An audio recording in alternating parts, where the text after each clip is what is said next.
Bismillahirrahmanirrahim. Innal hamdalillah nahmaduhu wa nasta'inuhu wa nastaghfiruh wa na'udzu billahi min shururi anfusina wa sayyiati a'malina.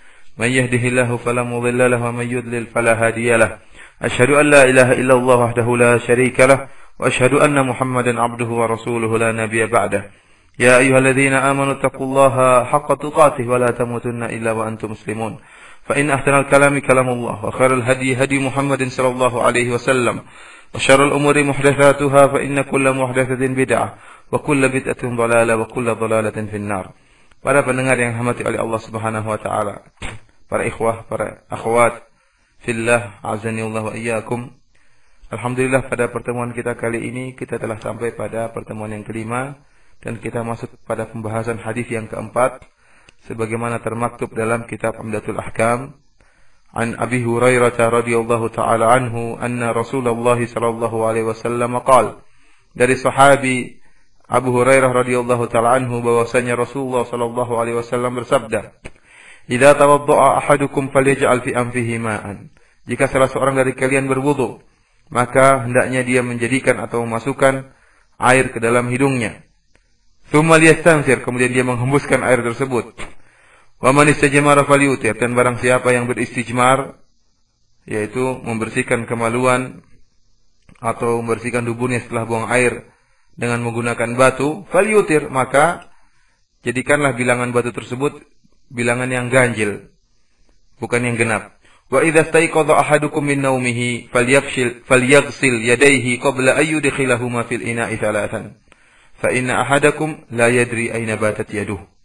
Jika salah seorang dari kalian terjaga atau bangun dari tidurnya, falyaghsil yadayhi, maka hendaknya dia mencuci kedua tangannya, itu kedua telapak tangannya, sebelum dia memasukkan kedua telapak tangannya tersebut ke dalam tempayan. Dia cuci sebanyak 3 kali. Kenapa? Fa inna ahadakum la yadri aina batat yadu, karena salah seorang dari kalian tidak tahu di mana tadi malam tangannya menginap atau bermalam. Wa fi lafdhin li Muslim, falyastanshiq biminkharihi minal ma'. Wa fi lafzin man tawadda'a falyastanshiq. Dalam riwayat yang diriwayatkan oleh Imam Muslim, kata Rasulullah sallallahu alaihi wasallam, falyastanshiq biminkharihi minal ma'. Hendaknya dia beristinsyak, yaitu menghirup air ke dalam kedua rongga, kedua lubang hidungnya. Dalam lafal yang lain, man tawadda'a falyastanshiq. Barang siapa yang berwudu, maka hendaknya dia beristinsyak, yaitu menghirup air ke dalam lubang hidungnya. Para pendengar yang dirahmati oleh Allah Subhanahu wa taala. Sabda Nabi sallallahu alaihi wasallam, "Idza tawadda'a ahadukum." Kita tahu di sini tawadda'a di situ adalah fi'il madhi, dan fi'il madhi itu menunjukkan zaman yang telah berlalu. Kalau kita artikan secara letterlek, idza tawadda'a ahadukum artinya jika salah seorang dari kalian telah berwudu. Tapi maksud dalam hadis ini bukanlah maknanya makna fi'il madhi, tapi jika salah seorang dari kalian hendak berwudu. Hal ini sebagaimana firman Allah Subhanahu wa taala, "Fa idza qara'tal Qur'ana fasta'iz billahi minasyaitonir rajim." Jika engkau qara'ta, Allah membawakan dengan fi'il madhi, engkau telah membaca secara letterlek, tetapi maksudnya apa? Fa idza qara'tal Qur'an, ai idza aradta qira'atal Qur'an, jika engkau berkehendak untuk membaca Al-Qur'an, fasta'iz billahi minasyaitonir rajim, maka hendaknya engkau berlindung kepada Allah dari godaan syaitan yang terkutuk. Kata Rasulullah SAW, jika salah seorang dari kalian hendak berwudu, falyaj'al fi anfihi ma'an, maka hendaknya dia memasukkan air ke dalam hidungnya. Ini disebut dalam istilah para ulama dengan nama istinsyak. Karena dalam lafal yang lain kata Rasulullah SAW, man tawadda'a falyastanshiq. Barang siapa yang berwudu hendaknya dia beristinsyak, yaitu menghirup air ke dalam hidungnya. Dalam hadis yang lain kata Rasulullah sallallahu alaihi wasallam, "Wa balik fil istinsyaqi illa an takuna sha'iman." Kata Rasulullah SAW, hendaknya engkau bersungguh-sungguh untuk istinsyak, menghirup air dalam hidung tatkala berwudu, kecuali tatkala engkau sedang puasa. Kenapa? Karena tatkala seorang sedang berpuasa, jika dia menghirup air dengan sungguh-sungguh, bisa jadi airnya kemudian tertelan dan bisa membatalkan wudunya. Oleh karena itu, tatkala dia berpuasa, dia menghirup air, tapi jangan disungguh-sungguhkan. Berbeda tatkala sedang tidak berpuasa, disunahkan bagi kita untuk menghirup air dengan sungguh-sungguh. Kemudian apa? Tsumma liyastanfir. Kemudian setelah itu dia hembuskan. Ikhwani fillah azani Allah wa iyyakum. Kita telah jelaskan pada pertemuan yang kemarin, pertemuan yang lalu, tentang 6 perkara yang diwajibkan tatkala wudu. Itulah kita sebutkan, yang 6 perkara tersebut adalah wajib mencuci wajah, kemudian wajib mencuci tangan sampai siku, kemudian wajib untuk mengusap kepala, dan wajib untuk mencuci kaki hingga kedua mata kaki. Kemudian kewajiban yang kelima adalah wajibnya tertib, dan kewajiban yang keenam adalah mualat, yaitu berkesinambungan. Adapun kewajiban yang pertama mencuci wajah, yaitu firman Allah Subhanahu wa taala, "Faghsilu wujuhakum." Ya ayyuhalladzina amanu idza kumtum ila sholati faghsilu wujuhakum. Wahai orang-orang beriman, jika kalian hendak untuk melaksanakan salat dan kalian dalam keadaan berhadas, faghsilu wujuhakum. Berwudulah apa? Faghsilu wujuhakum. Cucilah wajah-wajah kalian. Allah Subhanahu wa taala dalam ayat ini tidak mentafsil, tidak memperinci, tidak menyebutkan adanya berkumur-kumur, adanya istinsyak menghirup air dalam hidung, adanya istinthar, yaitu menghembuskan air yang tadi telah dihirup dikeluarkan dari hidung. Tidak disebutkan oleh Allah Subhanahu wa taala dalam Al-Qur'an. Dari sinilah para ulama khilaf, apa hukum berkumur-kumur, kemudian hukum juga beristinsyak, menghirap air dan mengeluarkan air tersebut menghembuskan air dari hidung. Apa hukumnya? Apakah wajib ataukah hanya sunnah? Ikhwani fillah, azani Allah wa iyyakum, jumhur ulama di antaranya Syafi'iyah dan Malikiyah mengatakan bahwasanya 3 perkara ini, madmadah yaitu berkumur-kumur, kemudian istinsyak dan istinthar, hukumnya hanyalah sunnah, tidak wajib. Adapun Imam Ahmad mengatakan bahwasanya hukumnya wajib. Mereka yang mengatakan tidak wajib, mereka berdalil. Pertama kata mereka, Allah Subhanahu wa taala tidak menyebutkan dalam Al-Qur'an. Ini yang pertama. Yang kedua, dalam satu hadis, ya, tatkala ada seorang yang salat kemudian salatnya tidak benar, dia datang masuk masjid kemudian salat, kemudian setelah itu dia bertemu dengan Nabi, memberi salam kepada Nabi sallallahu alaihi wasallam, kata Nabi sallallahu alaihi wasallam, "Irji' fa shalli fa innaka lam tusalli." Kata Rasulullah sallallahu alaihi wasallam, "Kembalilah engkau dan hendaklah salat lagi, sungguhnya engkau tadi belum salat."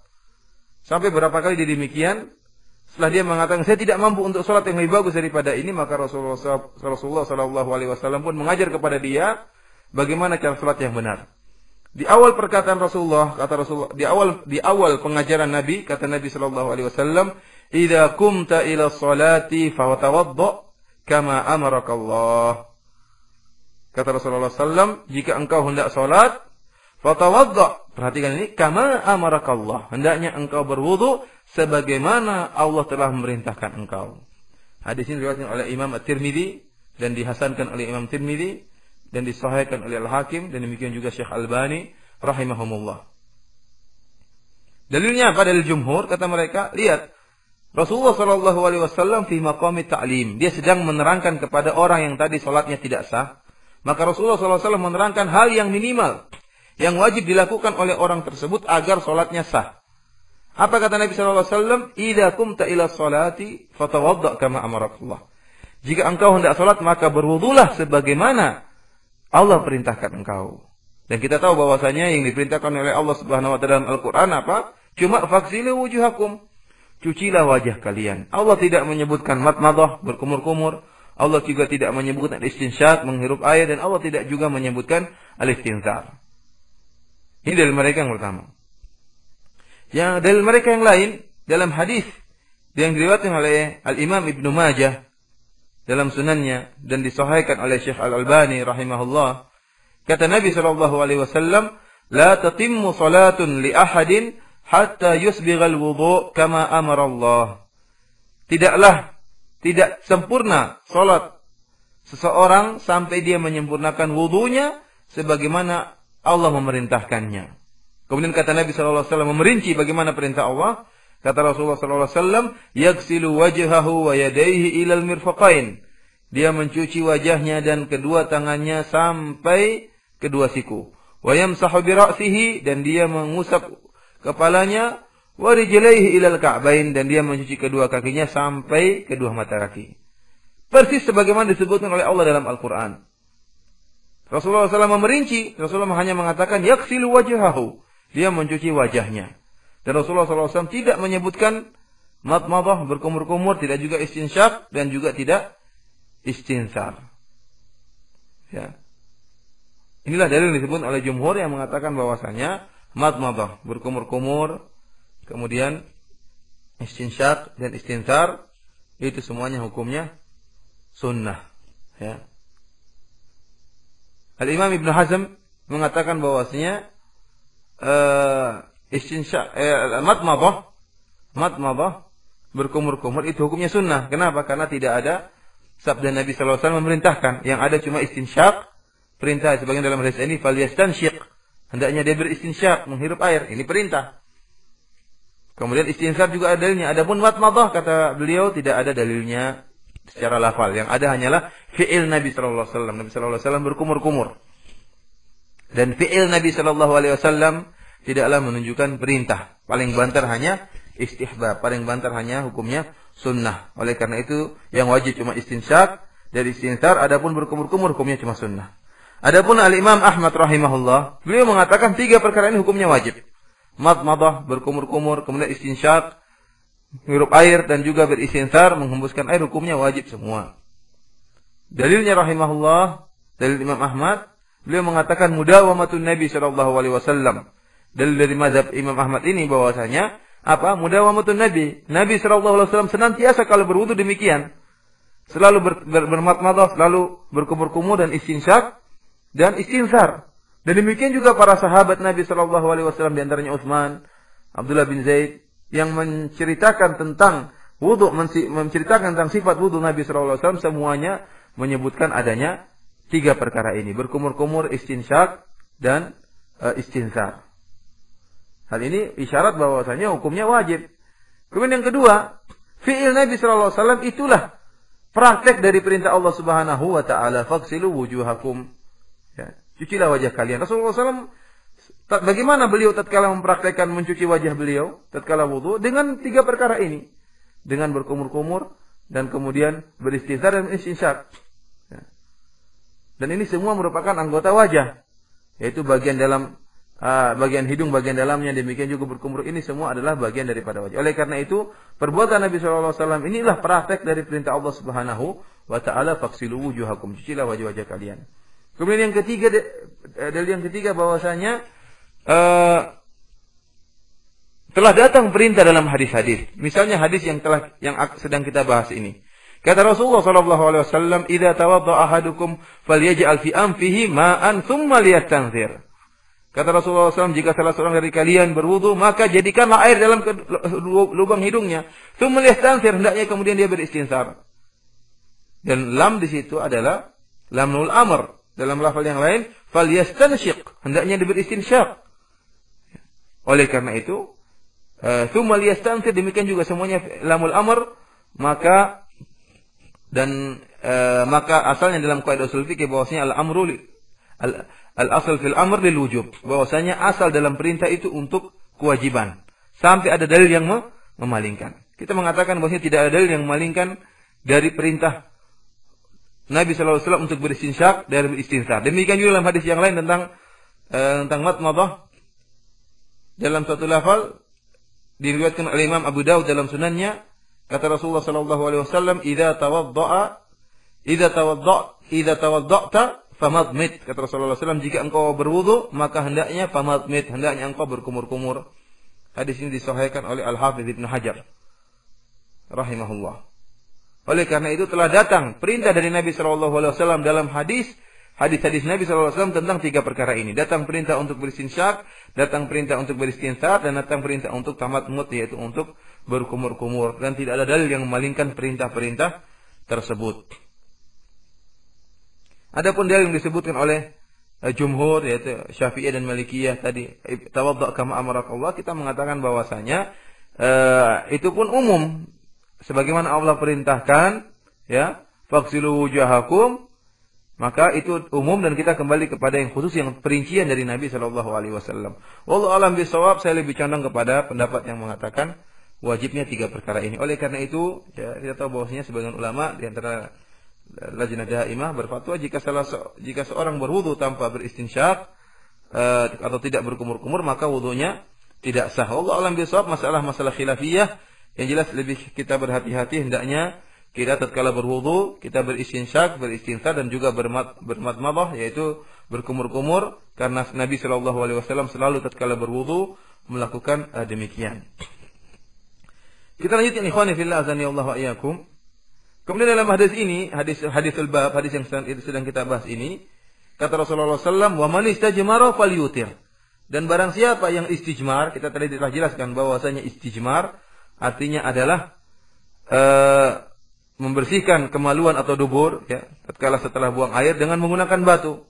Ada namanya istinja. Kalau istinja itu adalah sebok menggunakan air. Kalau istitabah, yaitu bisa istijmar dan bisa juga istinja. Namanya istitabah. Bisa pakai batu, bisa juga pakai kertas atau pakai yang lain, yang penting untuk membersihkan. Adapun lafal istinja yaitu menggunakan air. Adapun istijmar yaitu membersihkan dengan menggunakan batu. Kata Rasulullah SAW, "Wa man istajmara falyutir." Barang siapa yang beristijmar, yaitu membersihkan kemaluannya atau duburnya setelah buang air, maka hendaknya dia falyutir, hendaknya dia menjadikan bilangan batunya itu bilangan ganjil. Jadi bukan genap. Ya. Dari sini, ya, ikhwani fillah azanillahu wa iyyakum, ya, para ulama khilaf tentang masalah bilangan batu yang harus digunakan tatkala sedang istijmar. Mungkin bahasan ini bagi kita tidak terlalu penting karena alhamdulillah tanah air kita banyak sekali air, ya, banyak sekali air sampai sering kebanjiran malah, ya. Akan tapi kalau daerah-daerah luar, ya, seperti di Saudi Arabia, ya, atau di Hijaz, ya, kita tahu bahwasanya air sangatlah minim, air sangat kurang, sehingga sampai sekarang orang masih sering melakukan salat istisqa, meminta hujan. Yang tentunya salat ini mungkin hampir atau tidak pernah, jarang atau hampir tidak pernah kita lakukan di tanah air kita, mengingat air yang begitu banyak, ya. Adapun di tanah Haramain, di Madinah dan Mekah, salat istisqa selalu diadakan. Artinya keberadaan air itu tidak sebanyak di tanah air kita. Oleh karena itu, terutama mungkin di daerah-daerah pedalaman, masih ada orang yang beristijmar, ya, masih ada orang yang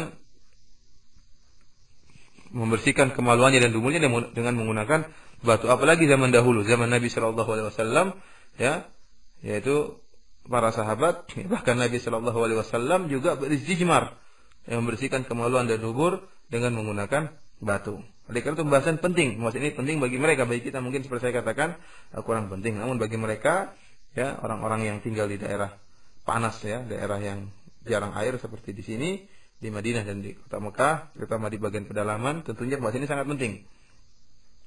Kata Rasulullah sallallahu alaihi wasallam, "Wa man istajmara falyutir." Barang siapa yang beristijmar, hendaknya menjadikan bilangan batunya ganjil. Khilaf di antara para ulama. Apakah disyaratkan bilangan ganjil itu disyaratkan dalam membersihkan? Ada dua pendapat, ya. Adapun pendapat Syafi'iyah dan demikian juga pendapat Hanabilah, Imam Ahmad, ya, bahwasanya disyaratkan tatkala istijmar, ya, yaitu pertama menghilangkan kotoran, yang kedua harus 3 kali pembersihan. Jadi 3 batu atau 3 kali sapuhan. Kalau 1 saja tidak cukup, 2 saja tidak cukup, 3 atau lebih, ya. Disyaratkan minimal harus 3 batu atau 3 sapuhan. Adapun pendapat Imam Malik dan Abu Hanifah, yang wajib al-inqa, kata mereka, yang wajib, yang penting bersih. Kalau bersih dengan 1 batu ya sudah selesai. Bersih dengan 2 batu sudah selesai, tidak mesti 3 batu. Adapun pendapat yang mengatakan wajib, ya, harus 3 batu atau 3 sapuhan, sebagai pendapat Imam Syafi'i dan Imam Ahmad, mereka bukan berdalil dengan hadis ini. Adapun hadis ini hadisnya umum. Kata Rasulullah SAW, barang siapa beristijmar falyutir, hendaknya dia menjadikan bilangan jumlah batu itu witir, dan witir itu 1 pun witir, 3 pun witir. Jadi bukan, mereka tidak berdalil dengan hadis ini, tapi ada hadis yang lain. Hadis yang ma'ruf dari sahabat Salman Al-Farisi.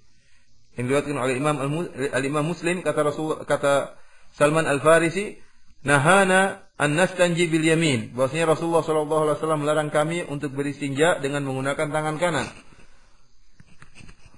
Wa an nastanji bi aqalla min thalathati ahjar. Dan melarang kami untuk beristijmar kurang dari 3 batu. Wa an nastanji bi raji'in aw 'azim dan tidak boleh kita beristijmar dengan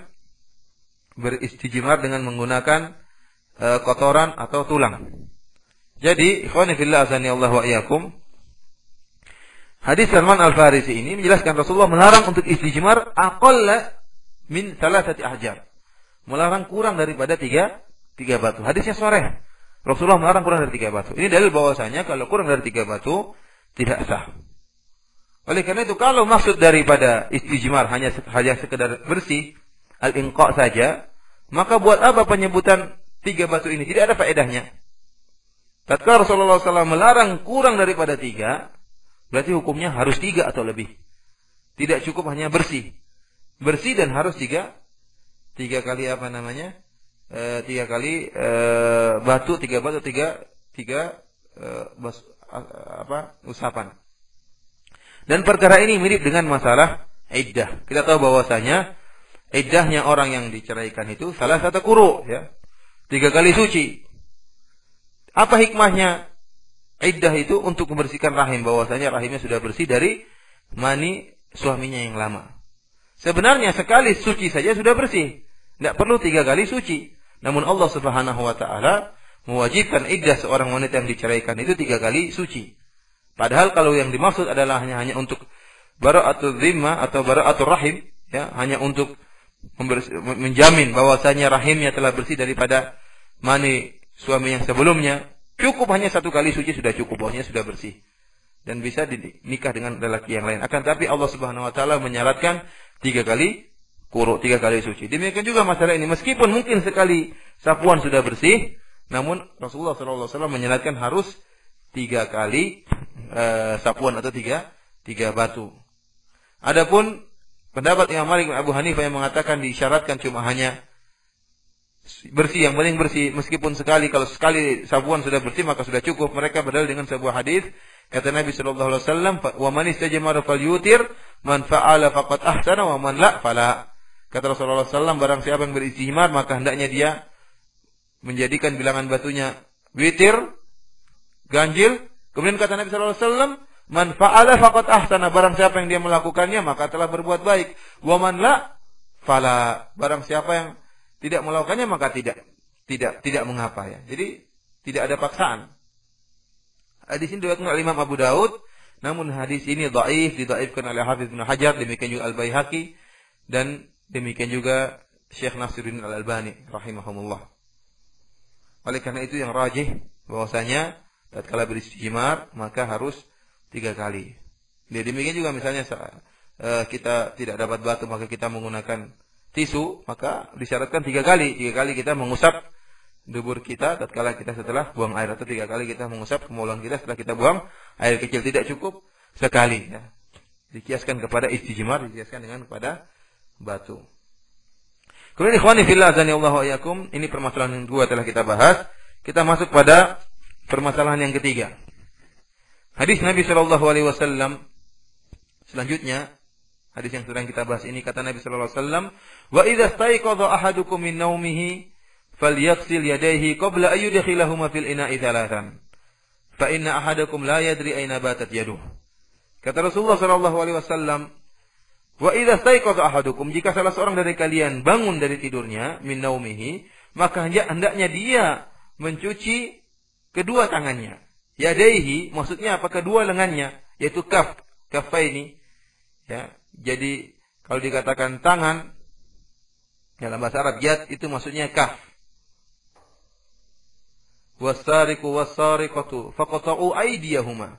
Kata Allah Subhanahu wa taala, pencuri laki-laki maupun pencuri perempuan, faqta'u aydiyahuma, maka hendaknya potonglah kedua tangannya, bukan kedua tangannya sampai di ketiaknya dipotong, enggak, tetapi cuma sampai di pergelangan tangan. Itu cuma telapak tangan aja yang dipotong sampai di pergelangan tangan. Oleh karena dalam bahasa Arab yad Kalau diitlaqkan maksudnya adalah kaf.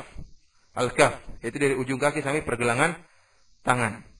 Oleh karena itu makanya tatkala Allah mewajibkan mencuci tangan, Allah mengatakan apa? Faghsilu wujuhakum wa aydiyakum ilal marafiq.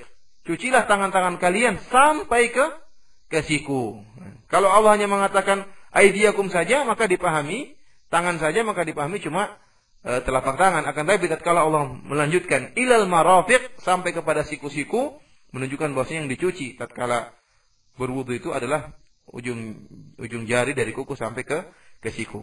Adapun dalam hadis ini kata Nabi sallallahu alaihi wasallam, jika salah seorang dari kalian bangun tidur, maka cucilah kedua tangannya. Maksudnya apa? Mencuci kedua telapak tangannya sebelum dia memasukkan keduanya ke dalam ina sebanyak 3 kali. Jadi dia cuci tangannya itu sebanyak 3 kali sebelum dia masukkan tangannya ke dalam tempayan tempat dia meletakkan air wudu.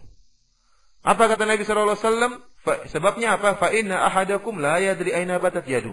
Karena salah seorang dari kalian tadi tidak mengetahui di mana tadi malam tangannya bermalam. Tangannya tadi malam berkelana kemana, tidak ada yang tahu. Ikhwani fillah azanillahu wa iyyakum.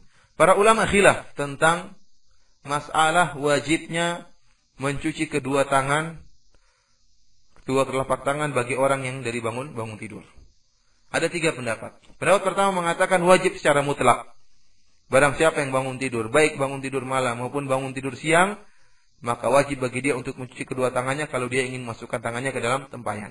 Kalau dia ingin wudu, ya, maka wajib dia cuci tangannya dulu di luar sebelum dia masukkan telapak tangannya ke dalam tempayan yang ada air wudunya. Secara mutlak, baik tidur siang maupun tidur malam. Kenapa? Karena Rasulullah mengatakan, "Idza staiqadha ahadukum min naumihi," jika salah seorang dari kalian bangun dari tidurnya. Ya, kita tahu bahwasanya mufrad nakirah kalau diidhafahkan kepada al-ma'rifah maka yufidul umum. Naum diidhafahkan kepada dhamir huwa. Dhamir ha, naumihi yufidul umum, naumnya seluruh tidurnya, tidur apa saja. Barang siapa bangun tidur dari tidurnya, tidur apa saja umum, tidur siang maupun tidur malam, ya, maka wajib bagi dia untuk mencuci kedua tangannya. Kemudian pendapat yang kedua mengatakan bahwasanya yang wajib itu dicuci tatkala bangun tidur malam saja. Dan ini pendapat Imam Ahmad. Dalilnya apa? Karena Rasulullah SAW mengatakan, fa inna ahadakum la yadri aina batat yaduh. Karena seorang dari kalian tidak mengetahui aina batat, di mana bermalam tangannya. Batat yaduh dalam bahasa Arab, mabit itu hanya diitlaqkan kepada malam. Dia tidak tahu dari mana tadi malam tangannya menginap. Ya. Oleh karena itu tatkala Rasulullah hanya mengatakan batat, ya, baitutah yaitu al-mabit, menunjukkan bahwasanya yang diwajibkan hanya tidur malam. Bagaimana kalau bangun tidur siang? Kata Imam Ahmad, riwayat Imam Ahmad mengatakan bahwasanya hukumnya cuma sunnah. Dan pendapat yang ketiga, pendapat jumhur ulama, bahwasanya hukumnya sunnah saja. Baik dari bangun tidur malam maupun dari bangun tidur siang, ya. Mereka mengatakan bahwasanya dalilnya mereka mengatakan bahwasanya tangan kita suci. Adapun perkataan Nabi sallallahu alaihi wasallam, fa inna ahadakum la yadri aina batat yadu, ini hanyalah keraguan, syak. Dan asalnya tangan kita suci. Kita tidak bisa mengatakan tangan kita ternajisi, ya, tidak bisa mengatakan tangan kita ternajisi. Kenapa? Karena kita tidak tahu tangan kita najis atau tidak. Cuma kita berjaga-jaga saja, lebih baik ihtiyatan, hati-hati maka kita mencuci. Kita tidak bisa menjamin tangan kita setelah bangun tidur tangan kita ternajis, enggak. Hanya kita khawatir. Oleh karena itu tidak bisa dikatakan wajib. Kenapa? Karena kenajisan tangan kita pun masih diragukan. Maka tidak mungkin hukumnya menjadi wajib. Hukumnya hanya sekadar sunnah. Ikhwani fillah azanillahu wa iyyakum, ya. Inilah khilaf di antara para ulama. Namun saya lebih condong kepada pendapat, ya, Allah alam bisawab, wajibnya untuk dicuci baik dari bangun tidur malam maupun dari bangun tidur siang. Tadi kita katakan bahwasanya kalimat wa idza staiqadha ahadukum min naumihi, naum di situ adalah nakirah mudhafah, diidhafahkan kepada al-ma'rifah, maka ta'um, memberikan faedah keumuman. Jika salah seorang dari kalian bangun dari tidurnya, tidur apa saja. Kemudian ta'lil, ilahnya kenapa? Fa inna ahadukum la yadri. Salah seorang dari kalian tidak tahu di mana tangannya. Ilah ini, ketidaktahuan kita di mana tangan kita berada, ilah ini terjadi pada kita, baik kita tidur siang maupun tidur malam. Sama saja, kita tidur siang pun tidak tahu tangan kita kemana-mana. Demikian juga tidur malam pun tidak tahu. Sebagaimana tidur malam, tatkala kita tidur malam kita tidak tahu di mana tangan kita, demikian juga tatkala kita tidur siang, kita tidak tahu juga di mana tangan kita berada, ya. Oleh karena itu kalau kita mewajibkan tatkala bangun malam harus cuci tangan, demikian juga tatkala bangun siang. Hanya saja Nabi SAW menyebutkan baitu tahal mabit fa in adakum la yadri aina batat yadu, karena itu fil ghalib, ya. Fil ghalib secara umum biasanya, ya, kebanyakannya orang tidur malam tidurnya pulas, ya. Tidurnya pulas, lama, sehingga beda dengan tidur siang. Tidur siang cuma sebentar, mungkin orang kadang 15 menit tidur, ya. Tidak pulas sebagaimana tidur malam, ya. Namun tatkala tidur siang juga kalau tidurnya pulas, maka mencuci juga hukumnya wajib sebagaimana tatkala bangun tidur malam. Kenapa? Karena ilahnya satu. Adapun pendapat yang mengatakan tidur malam saja wajib, adapun tidur siang tidak wajib, maka ini ada iskal, ada muskilah, ya. Kenapa? Karena kita membawa satu amr, satu perintah kepada dua ihtimal. Kata Rasulullah SAW, "Falyaghsil yadayhi." Perintah di situ, maka hendaknya dia mencuci kedua tangannya, hendaknya dia mencuci kedua tangannya. Perintah. Bagaimana kita bawakan kepada dua ihtimal? Bisa berarti wajib, bisa berarti apa? Sunnah. Wajib kalau malam, kalau siang itu sunnah. Ini ada pembahasan bagaimana satu perintah memberikan dua buah hukum, sunnah dan wajib. Adapun pendapat jumhur yang mengatakan bahwasanya kata Nabi SAW, fa inna ahdakum la yadri aina batat yadu, itu hanya keraguan, syak, dan syak tidak bisa menimbulkan hukum wajib. Kita mengatakan bahwasanya syak di sini maksudnya dzan, ya. Kalau kita mengatakan syak maka percuma. Ya, percuma hadis ini. Nabi SAW menyuruh kita untuk berhati-hati dan untuk mencuci. Apakah ada najis atau tidak, ya? Tatkala kita ragu-ragu, Rasulullah SAW memerintahkan kita untuk mencuci, untuk menghilangkan keraguan, ya. Kalau kita seakan-akan tidak ada makna hadis ini, kalau kita mengatakan maknanya adalah syak, yang dalam istilah kita syak itu adalah keraguan antara dua sisi, ya. Kita mengatakan syak di sini adalah dzan, ya. Kita membawa kepada dzan bahwasanya syak di sini maksudnya dzan karena tangan kita disangkakan bisa menyentuh najis. Karena tidak tahu tadi malam tangan kita bermalam di mana, dan perintah Nabi SAW untuk ihtiyat, ya.